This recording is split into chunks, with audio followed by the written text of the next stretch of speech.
They blew in at 60 miles an hour. I was watching TV at the time, and I thought it was just part of the background effects of the movie I was watching. Winds and rain, creating a soupy mix in the ground that sent trees falling, taking with them part of California's history, trees that are more than 100 years old. The storm didn't blow down just any trees. These trees were transplanted from Civil War battlefields and historic U.S. sites here on the grounds of the state capitol. Well, it's kind of the fact that Civil War was over in 1865. 1866, a group was formed called the GAR, Grand Army of the Republic. Jim Monteaton with the Sons of Union Veterans says the Grand Army of the Republic was a strong group representing Civil War veterans, and there were a lot of them who moved to California after the war. The GAR wanted to do something special, and the group here was a little different because they were farther away from where the battles were. But they wanted something that brought the country back together, kind of what Lincoln was all about, was bringing the country back together. The GAR decided to bring pieces of the Civil War to California. So they got saplings from the battlefields and Civil War related areas from around the North and the South and planted them in 1897 in what is known as the Civil War Grove. It was the very first memorial on the California Capitol grounds. Pretty much overlooked. People don't understand what it is. They just think it's just another group of trees. But not overlooked by an assemblyman from Rancho Cordova. Ken Cooley knows the Grove well, and it was on his mind that night in January. I worked in the Capitol. I was in my office at 7 o'clock. I stepped out of my office, and there was a couple of staff people, and they said, "Mr. Cooley, did you know some trees fell down in the park today?" And I said, "No, I had no idea." Cooley was working late that night and suddenly realized which trees might have fallen. It was pouring down rain and the wind was blowing. Palm fronds were detaching and raining down. He was out here in the pouring rain, up to his knees in mud. I only saw the tulip and the elm.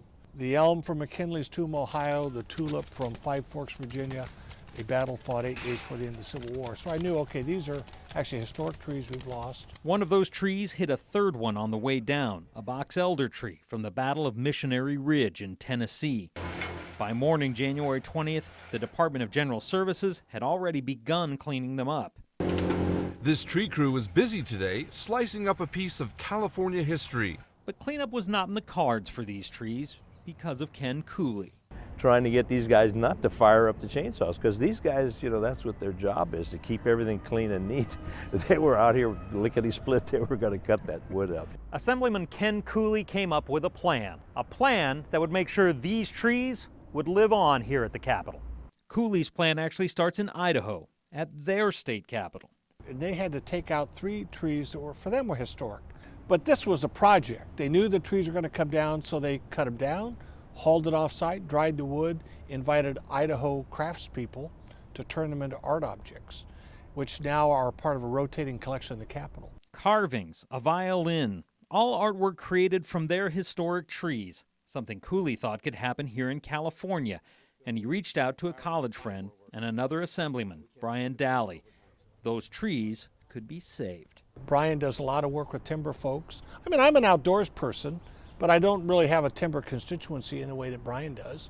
A month later, the chainsaws started again. Not to destroy the trees, but to save them. Sierra Pacific Timber marked pieces of the trees that could be milled and dried.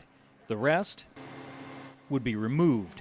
The idea being to save the wood until a plan can be made to use it at the Capitol in some other form. I know in my district at Folsom and Bradshaw, I have an outstanding woodworking store that's really for people for whom this is their love.